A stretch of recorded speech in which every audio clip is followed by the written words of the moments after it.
Good evening, folks. You are very welcome to Bandido Talks. We are live. Live again Sunday evening. It is our final live stream of the weekend, our final show of the week. It is, of course, going to be a little bit more news on the tube, but we're going to make a slight adjustment to our little Sunday segment here on Bandido Talks. And instead of it being a standard news on the tube episode where we go down through a whole bunch of different news stories, what we're going to do tonight is take one news story, call it our Sunday special, and dive deep into that one news story. And what we're going to try and do is pick the most topical, the most viewed story at the moment, right now, 7 p.m. Irish time, and see if we can extract some lessons, some golden nuggets out of that particular story. So that's how we're going to rock tonight. A slight adjustment. We're going to try it out. We did it last week with old DJ.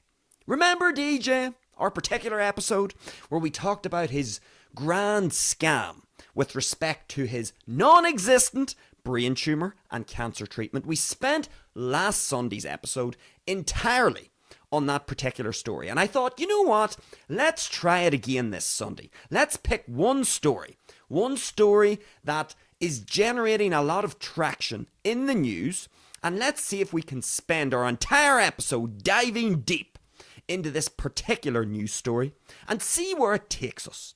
We'll run the experiment again and see how we go. But anyway, that's what we're going to be getting up to tonight. A little Sunday evening special here on Bandido Talks, where we're going to take a nice, fresh news item and get stuck straight into it.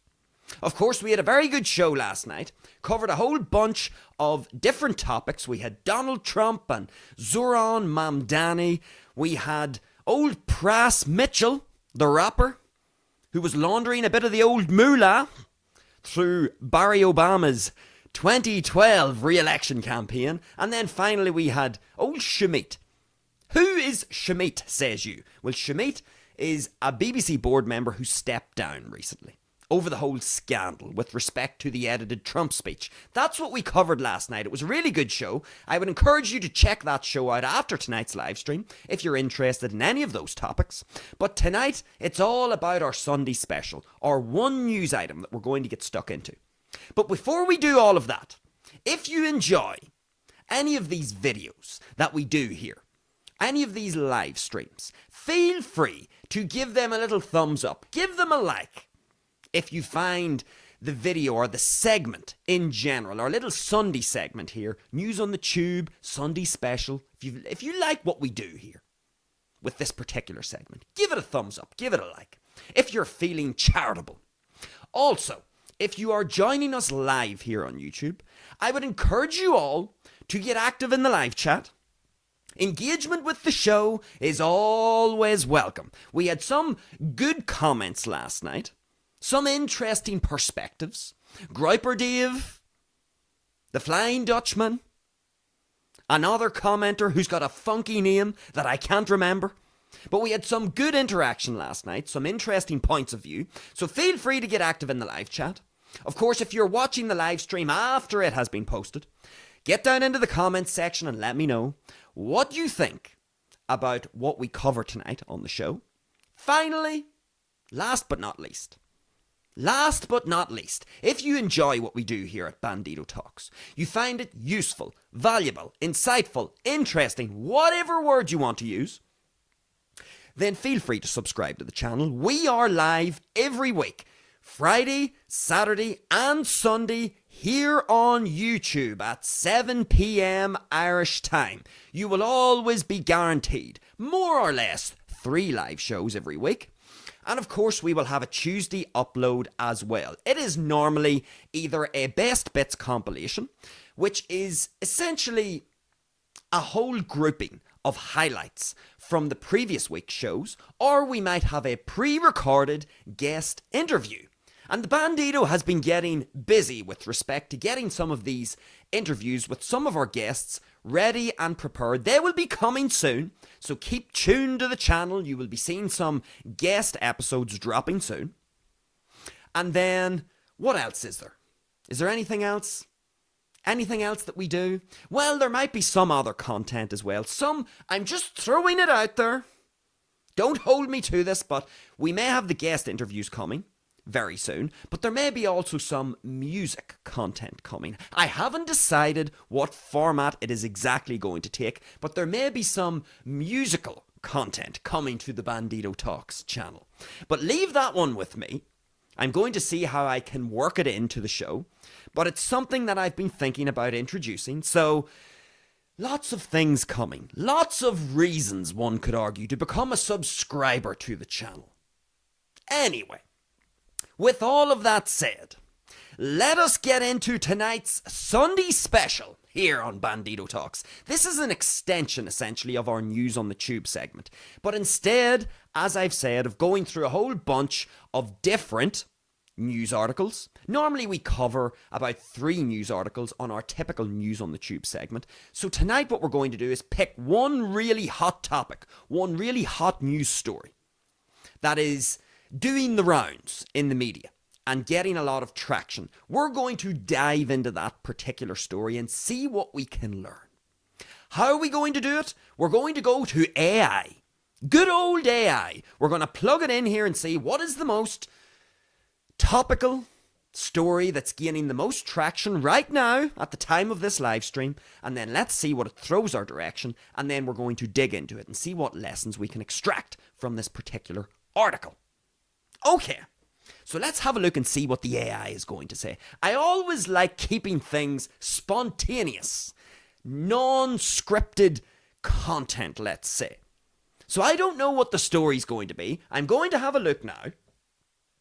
Let's see what it's going to throw my way. So I'm on AI right now. So I'm going to type in here and see what is the biggest, most topical news story. So let's see.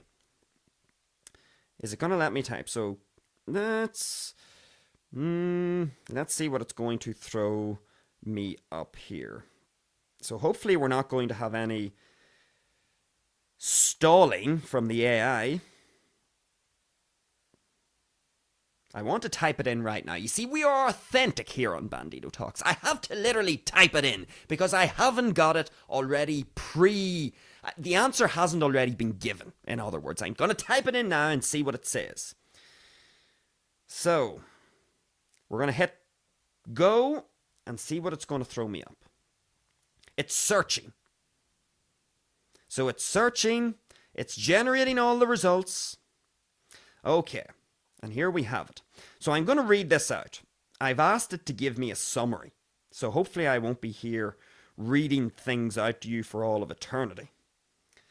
So let's see what it's going to say. Gosh, that's a very long segment it's given me. We'll work our way down through this. We'll read it all out. We'll get plenty of context here, according to the AI. Let's see what it says. So, according to AI, one of the biggest stories that's getting a lot of traction at the moment is the following story. Let's read out the headline and let's read out the AI's summary. And then let's dig into this. So the headline is as follows. Let me see. Have I got this right? Something's happened to my screen. Okay, there we go. Have it now. So here it is. Geneva Talks on Ukraine peace plan facing European resistance. So, as of November 23rd, 2025, at 7 p.m. Irish time, it really pays attention to the way I've laid this out. One of the most topical news stories is the tense diplomatic standoff at Geneva Talks over US President Donald Trump's 28-point Ukraine peace plan, where European leaders are mounting quiet opposition to concessions favouring Russia. The plan, unveiled amid the G20 summit in Johannesburg, proposes a rapid ceasefire but includes Ukraine ceding Crimea and eastern territories, alongside military downsizing, which EU diplomats decry as, quote, Russia's wish list. Finland's President Alexander Stubb praised Trump's, quote, hard work, but emphasized that any deal requires Ukraine's consent and NATO safeguards, signaling Europe's pushback during sideline discussions with Italy's Giorgia Meloni. Ukrainian officials, backed by Germany, France and the UK, formed a, quote, crisis desk at the G20, issuing a joint statement rejecting border changes by force and demanding robust security guarantees. Let's keep going a little bit more here. Trump, frustrated by perceived, quote, zero gratitude from Kiev for US aid, lashed out on Truth Social, blaming Biden for the war's origins and urging a swift resolution by Thanksgiving. It says, aid fatigue in Washington contrasts with Europe's resolve to sustain support, with $50 billion, or euro I should say, in frozen Russian assets eyed for Ukraine's reconstruction. As talks drag into the night, analysts predict a watered-down compromise or impasse, potentially extending the conflict into 2026. So how about that for a rundown from good old AI? Now, so this is a big story. So it's this whole idea surrounding, what are we going to call it? The Ukrainian peace plan. So essentially what has happened, according to the AI, and some of my baseline knowledge of this particular situation, it seems like the Donald. We talked about the Donald last night. We had a whole story dedicated to Donald Trump and Zoran Mamdani. So he's back on Bandido Talks once again. So Donald Trump has brought forward this peace plan regarding the Ukraine-Russia war. And the long and short of it is, you've heard me read out the AI's summary of what's happening right now as we are live streaming, and how we have the most updated information according to the AI. So it seems that as of right now, we've got Donald Trump proposing this plan, but the European leaders, specifically France, Germany and the UK, are not best pleased with the Donald's proposed plan. And they are kicking up resistance because part of this plan that Trump has put forward, it would seem that it involves Ukraine conceding ground to Russia. I think it was Kiev. Was it Kiev? Let me see. Let's see if it was Kiev. I think it was. No, not Kiev, sorry. Includes Ukraine ceding Crimea and eastern territories, alongside military downsizing. Okay, so the UK, France and Germany, they are bent out of shape over the idea that Ukraine's going to have to concede Crimea under this plan and downsize their military. So we have on one side the UK, France and Germany, and on the other side we have the United States of America with Donald Trump. Now, Emmanuel Macron, he is the leader of France. Keir Starmer, the leader of the UK. And some German dude whose name I do not know. I just know he's taller than Macron and Keir Starmer. Sorry, sir. I don't know your name. But anyway, we've got those three gentlemen here on the right. They ain't happy. We've got Donald Trump proposing this plan. And they are essentially criticizing Trump for this plan because they feel as if it's playing into the hands of Russia. So we could almost say that over on the left, not only do we have the United States, but we also have Russia. So how I'm understanding this story, as the AI has laid it out, is that basically we've got the UK, France and Germany at loggerheads with Russia and the United States. So this is interesting, I think. This war has obviously been going on for quite a while. There are all of these peace talks to try and draw it to a close. And here we have this plan being proposed. But as is always the case, there's never unanimous agreement. Someone is always pissed off with the details of the deal. And the people who are pissed off are the UK, Germany and France. Now, let me be specific here, because remember, we're trying to figure out the lessons from this particular story. And here's the first thing that comes to my mind. When I say the UK, France and Germany are pissed off with this proposed plan from the United States, let me be clear about who specifically is pissed off. The people who are pissed off are the elite politicians and policymakers and leaders of these countries. Would it be fair to say that if we were to ask the regular citizens, there are many more citizens in the UK, France and Germany compared to political leaders? I think that's fairly basic mathematics.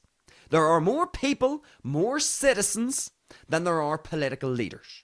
So do the opinions of these political leaders, Keir Starmer, Emmanuel Macron, or the German dude whose name I cannot remember. We're going to call him... What should we call him? Does the word schmuck sound like a German word? We're going to call him the tall schmuck.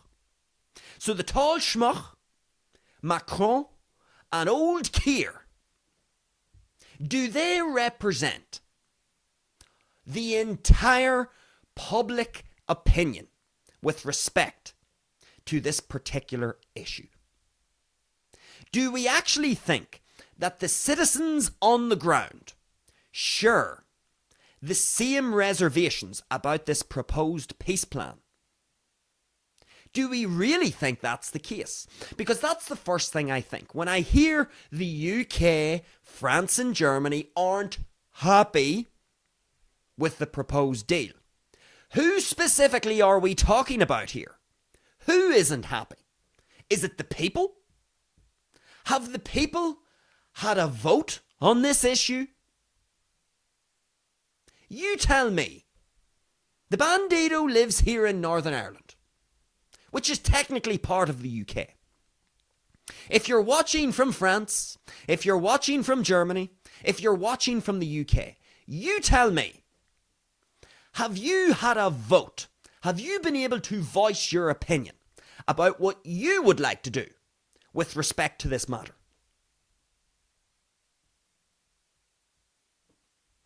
Have you had your voice heard on this particular matter?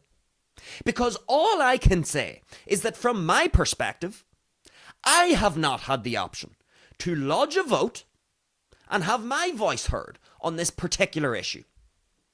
I'm living in the UK, and not once have I heard, folks, we're going to send this out to the public and we're going to get the public's opinion. What would the public like to do? Would the public like to continue sending millions of taxpayer money, perhaps billions of taxpayer money to Ukraine to continue fighting this war? Will we throw that out to the public and let the public decide? Because all I can tell you is that I have not heard of any such vote. I have not heard of any such option for a regular citizen to weigh in on this particular issue. And so as a result, when I hear or read that the UK and France and Germany are not happy about this, I then start to think, well, if I have not been consulted about this particular issue in the form of a vote, that would be the most standard way to do this. Just like Brexit, you were allowed to have a vote to leave the European Union. To my knowledge, unless I have been living under a ginormous stone or rock, I don't believe such an event has taken place where the public can go and voice their opinion. about any proposed peace plan, about what the public would like to do. So unless I'm mistaken, I haven't had that option. And so one must ask, when we read here that the UK and Germany and France are not happy with Donald Trump's proposed peace plan, who specifically in the UK, Germany and France is not happy with this peace plan? Who isn't happy? Well, I'm going to have to make an assumption. And of course, the Bandido could be incorrect. He could be incorrect. His assumption may be totally off the mark. He may be talking out of his hole. But the assumption that I would make is that the political figures in the UK, Germany and France are unhappy with this proposed peace deal. That would be my assumption. I'm more than happy for someone to correct me in the live chat. I'm more than happy for someone to get down into the comments section and say, Mr. Bandido, you are incorrect. You've been living under a rock. And you didn't realise that you actually did have the option to voice your opinion on this particular topic. So that's the first thing I think. Who is unhappy in the UK, Germany and France? We are going to have to assume that it is our elected political figures who are unhappy about this issue. And so this brings up an important point, an interesting point. How is Ukraine surviving an onslaught from Russia? Because when you look at it, just even from a world maps standpoint, in terms of the sheer size of both countries, Russia is enormous. Ukraine is not. And when you look at the biggest countries on a global scale in terms of their, what would be the terms, their GDP, what it is that they do for the planet, what resources they have, how they are able to provide value to the planet. When we look at the biggest players on the world stage when it comes to countries, Russia is right up there. You would have the United States, you would have Russia, you would have China. Europe is in there, but Europe is a whole mishmash of different countries. So Europe isn't one country. Yet. It's a mishmash of different countries. So when we're just talking about countries, in the standard sense, you have the United States, Russia, and China. Those would be three. They're not the only big players, but they are three of the biggest players on the world stage. We often hear them mentioned all the time. Russia, China, the United States. In terms of the resources they have, in terms of the moolah that they generate, their GDP, what it is that they're able to contribute to the functioning of the world in terms of global trade, what they bring to the table. So here we have Russia, this enormous landmass and one of the biggest players on the world stage, at war with Ukraine. Ukraine. Now, to my knowledge, and maybe I'm wrong, but I wouldn't have Ukraine in the same category as the United States, Russia, and China in terms of their global impact. They're in some other lesser category. Wherever that may be, they are not in the same, they're not at the same level as those other three countries. So one must ask the question, how could Ukraine, who one has to assume has a smaller military, has a smaller budget than Russia, Russia has a bigger military, bigger budget, how is Ukraine able to fight against Russia in this war. Because if it was just one-on-one, Russia against Ukraine, I don't think it's unreasonable to say that Russia would steamroll Ukraine if it was just one-on-one. So the question is, how is Ukraine being sustained in this war? Now, are Russia going all out against Ukraine? No. They are obviously not going all out. They're not bringing out their most devastating weapons to try and win this. Although the war rumbles on, it rumbles on in a low-grade sense. It's not outright horrendous war where we've got nukes and big military arsenal flying through the air, devastating drones that would be just causing an absolute destruction. We haven't reached that stage, although there still is a conflict going on. It's kind of rumbling along. So how is Ukraine able to stand up to Russia, given Russia's size and enormous standing on the global stage? Well, Ukraine, again, is it unreasonable to say that Ukraine is getting some help from its allies? This is what you have allies for, one would have to assume. You have allies so that in times of need, you can turn to your allies just like a friend. If you have a friend or you have a group of friends and times get tough for you, you can turn to your friend group and say, look, we're a tight-knit group here, aren't we? I've got your back, you've got my back. Well, at the moment, I'm struggling a little bit here. I'm going to explain my struggles to you, help you understand my situation, and see if you can help me in some way, whether it's financially or by having a brainstorming session, throwing ideas about. Maybe you can pass me on details of somebody else who may be able to help me in this particular situation. I can use your contacts. Whatever it may be, if you have a friendship group, or you have just generally a situation in which you are not in your best moment in life, you can turn to your friends. We can call them friends, we can call them allies, and perhaps in that moment, your allies or friends can help you out. It's no different on the world stage, we could say. Ukraine, on its own against Russia, is going to get steamrolled. So they're going to need the help of their allies. Who are Ukraine's allies?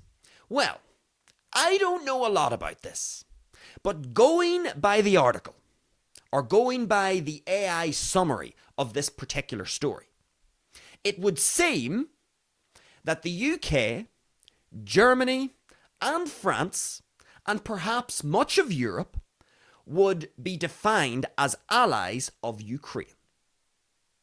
I don't think that is an unreasonable thing to say, that Ukraine's allies could be found in the form of the UK, Germany, and France, among others. So here we have Germany, the UK, France, and perhaps others within Europe who are, quote, friends of Ukraine and enemies of Russia. I think we've all become familiar with the narrative. I think it's fair to say, correct me if I'm wrong, but I think it's fair to say that the UK, Germany, France, and the European Union in general, they may not hold old Vladimir in high esteem. I don't know if they would call him a friend or an ally, even though they do need his resources. But they wouldn't perhaps call him a friend. We could perhaps define him in a very basic sense as their enemy in this particular conflict.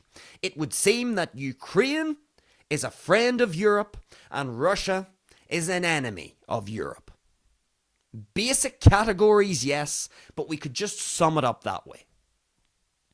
And so here we have the UK, Germany, and France in particular, particularly pissed off with this proposed peace agreement brought together by the world's empire that is the United States.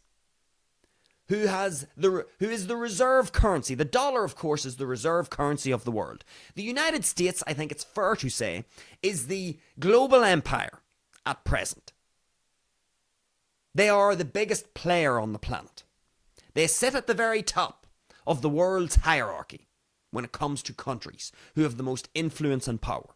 Now, some people will say, well, China's chomping at their heels and Russia's chomping at their heels, but I'm going to say that the United States is still at the top of the hierarchy. So here comes the big kahuna. The big kahuna who sits at the top of the world hierarchy, the United States, whose president is Donald Trump. He steps in and says, here's my proposed peace plan. And it's going to involve Ukraine conceding Crimea and downsizing their military operation. And we have the United Kingdom, Germany and France kicking up stink, saying, oh no, we can't have that. Ukraine is our ally. Ukraine is our friend. We can't be having that. That would be a, quote, unfair deal for Ukraine. And because we are allies of Ukraine, we can't stand for that. We're going to have to renegotiate. And so, we now have established, I think it's fair to establish, that the UK, France and Germany are allies of Ukraine. They are not allies of Russia. When it comes to this conflict, they are rooting for Ukraine. We can speculate on the reasons as to why this is happening. We could get into a whole bunch of speculation. Why do they support Ukraine and not Russia? But all we need to know for now is that they are an ally of Ukraine. The United Kingdom, France and Germany, they are an ally of Ukraine. And we could perhaps extend that further by saying that Europe as a whole, the European Union, is also an ally of Ukraine. And so, it comes back to our initial point. Now that we've established who is on whose side, we have Ukraine over here, along with Ukraine's allies, Germany, the UK, France, European Union.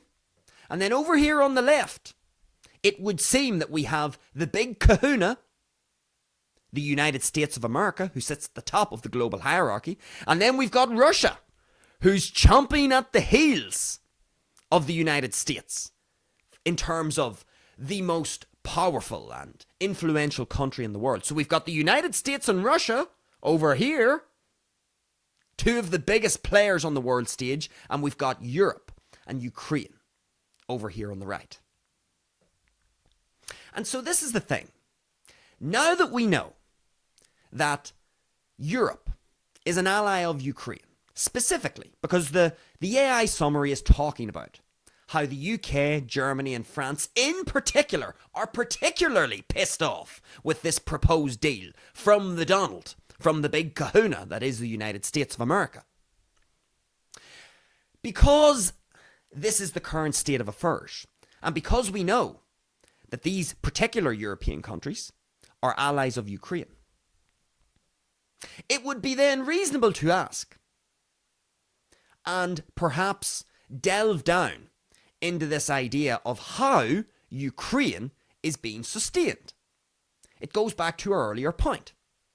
How is Ukraine being sustained throughout this very long period of war? Remember, this started back, I believe, in, 2022, 2023?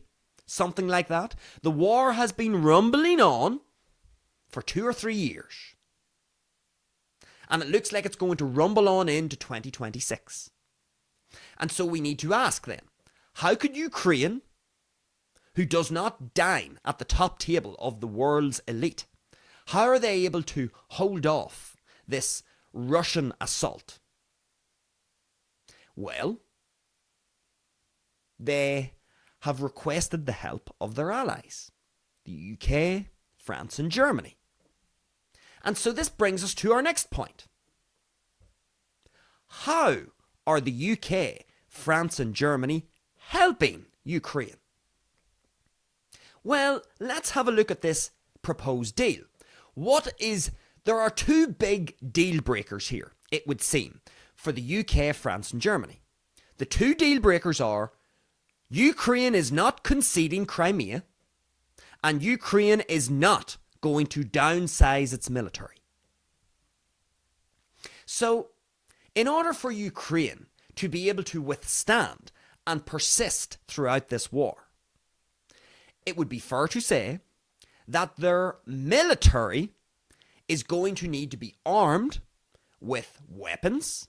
They are going to need resources to persist for as long as they have. They are going to need support, continuous support, because if their military gets overrun, if they run out of weapons, if they run out of money, then the war is over. So it would perhaps not be unreasonable to say that the way in which the UK, Germany and France, Europe in general, is helping its ally Ukraine is by helping Ukraine from a financial standpoint to fund its military operation, to supply weapons so that it can continue to fight the war. Okay. So you can see the support that the UK, France and Germany are going to be providing Ukraine with will come in the form of money and weaponry. Of course, they're going to need food and supplies. That is true also, so there will be food and aid going. We can add that in as a third thing, just general aid. So let's draw the line there. Let's just say they are supplying them generally with money. They are financing Ukraine's side of the war, helping them finance Ukraine's side of the war. They are supplying Ukraine with weaponry, and they are supplying Ukraine with aid. Because, of course, soldiers cannot run on fresh air. They need food. They need water. They need supplies. So, how is it that the UK, France and Germany is able to provide these resources for Ukraine? How is it that the UK, France and Germany are able to give money, weapons and aid to Ukraine, their ally, throughout this conflict? Well, if we were to really just distill this down into one point, we could really say that the big thing is money. Because if you run out of money, you cannot have the weapons. If you run out of money, you cannot get the aid. Money is what makes the world go round. So ultimately, in some way, all roads will lead back to money. So I know we've said weaponry, yes, that's been supplied. Aid, yes, that's been supplied. But really, it all revolves around money. And so we could then just simplify this entire process even more and say Ukraine's allies, the UK, France and Germany, are financing their side of the war. Financing meaning they are giving Ukraine money. And with money comes weaponry, aid, and everything else. So, if Ukraine's allies, the UK, France and Germany, are giving Ukraine money and financing their side of the war, because we've already established that when it comes to this conflict, the UK, France and Germany are on the side of Ukraine, not Russia. So if these European nations are supplying Ukraine, financing their war effort, we must then ask, where is this money coming from? Where is the money coming from in the United Kingdom? Where is the money coming from in France? Where is the money coming from in Germany? Where is the money coming from elsewhere in Europe? Well, one source of money is you.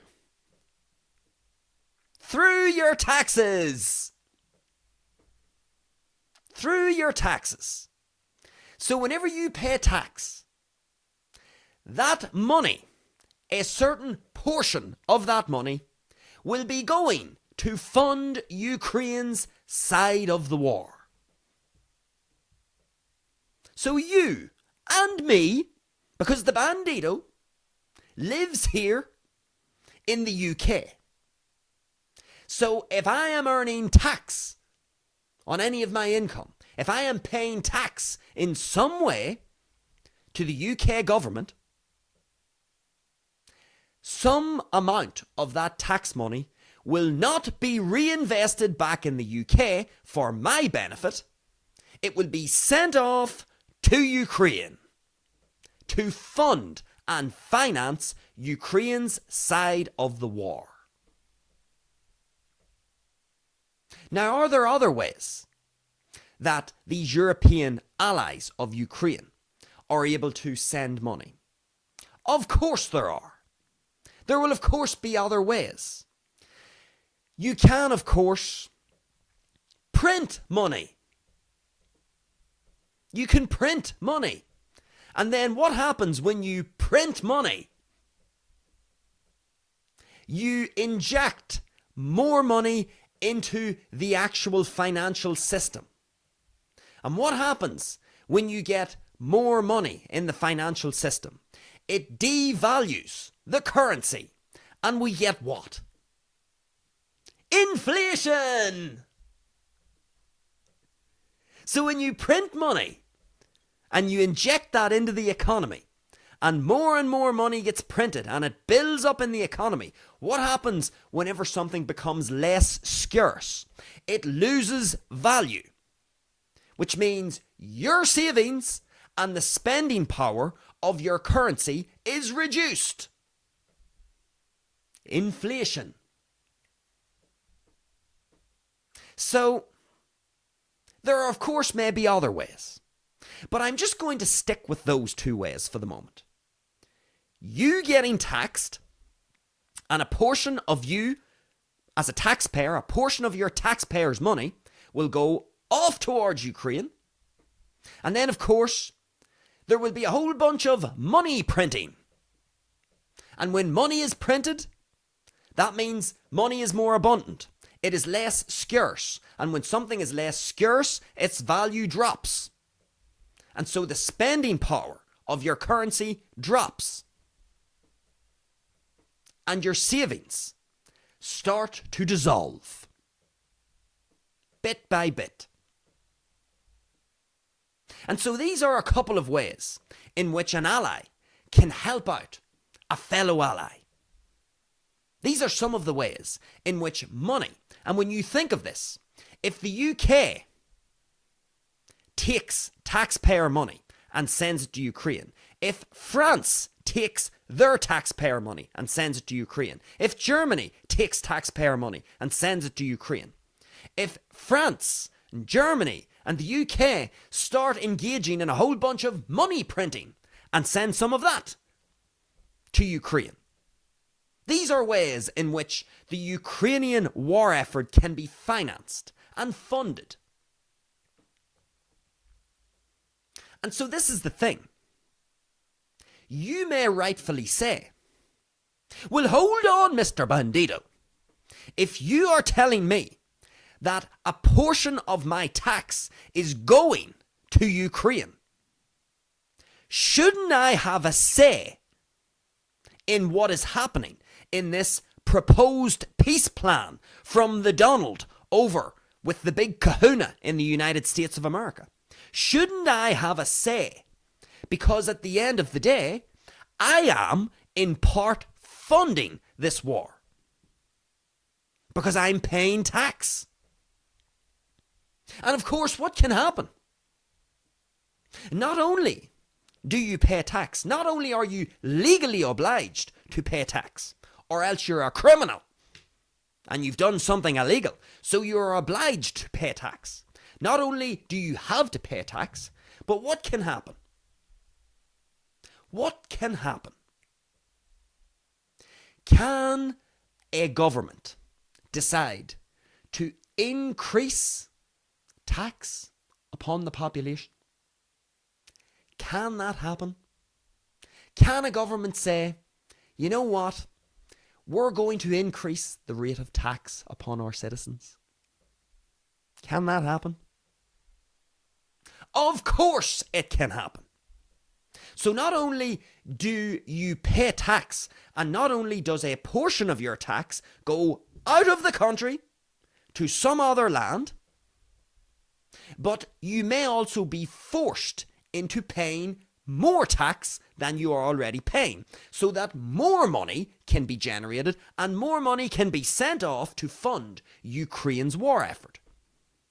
When you then factor in not only paying tax, but having a tax rise, and then also money printing, because remember, we've talked many times on Bandido Talks about billion-dollar black holes in the UK economy. Billion-dollar black holes. Billion-pound black holes here in the UK. Remember Rachel Reeves on one of our News on the Tube episodes?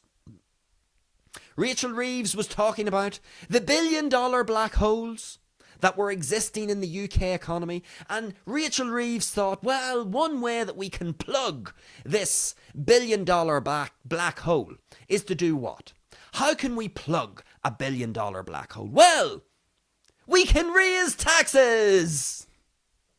We can bring in mansion tax, and we can raise income tax, and that'll fill the billion-dollar black hole. And let's say you live in a country, and your country is an ally of Ukraine, and Ukraine is in the midst of this war. And let's say your country as an ally thinks, how can I contribute more to the Ukrainian cause? Well, I suppose we can take some of the taxpayers' money and send it off to Ukraine. Better still, we could raise taxes and get a little bit more moolah and send it off to Ukraine. I've got another idea. Let's print some money. Let's print some money, devalue the currency, and have a big inflated economy where things become more expensive. Oh well. And money becomes increasingly devalued, and savings start to dissolve. But if we print money, we can send that money off to help finance our allies' war efforts. And so, it comes back to our original point. If you, regular citizen, are involved in financing, in part, this war out in Ukraine, shouldn't logic tell you that if you are contributing, you should have a say in the proposed peace plan, because it is you who is going to be funding, in part, this war, and it is going to be you who ends up suffering the consequences of inflation because your country, as an ally of Ukraine, has decided to print some money so that it can be sent out to Ukraine. You would think that you would be consulted with regards to this peace plan. And this goes back to the very beginning of our show tonight. The UK, France and Germany are pissed off about the United States' proposed peace plan. The UK, France and Germany thinks that this favours Russia. And what did we say at the start of tonight's show? When we talk about the UK, France and Germany, who are we talking about? Are we talking about the regular common citizen, or are we talking about the political leaders and the policy makers and the people in government? Well, unless I am mistaken, I, the Bandido, have not been consulted about my opinion on what I think should happen with a proposed peace plan. I'm not sure if you have. I'm not sure if you have found a way, or if you've been presented with a way so that your voice can be heard on a potential peace deal. I'm not sure if you've been provided with an option to give your opinion about this ongoing war between Russia and Ukraine. And given the fact that you, as a common citizen, are playing an integral role in the funding of Ukraine's war effort, you would reasonably think, why have I not yet been consulted? And when I hear or read that the UK, France and Germany are not happy about this proposed peace deal, are these the UK, French and German citizens speaking? Or is it somebody else speaking on our behalf? Why not just have the people give their opinion? That is the big lesson that I take from this news story here on our Sunday special on Bandido Talks. Because when you think of all these things, let's even go a step further. Who decided that Ukraine was our ally in the first place? Did you decide that Ukraine was going to be an ally of your country? Was I consulted about the UK, about the Ukrainian people, the Ukrainian country, Ukraine in general? Was I consulted? The Bandido. Was I consulted about the UK being an ally of Ukraine?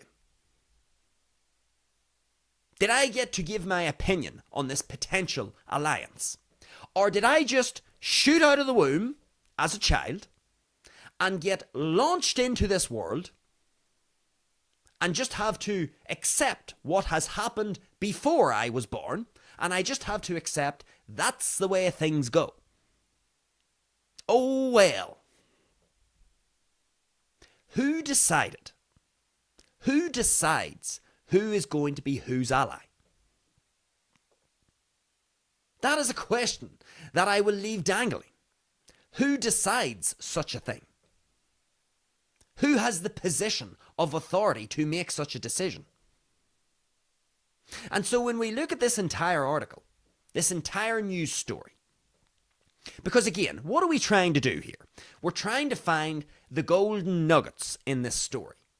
We're trying to find the lessons.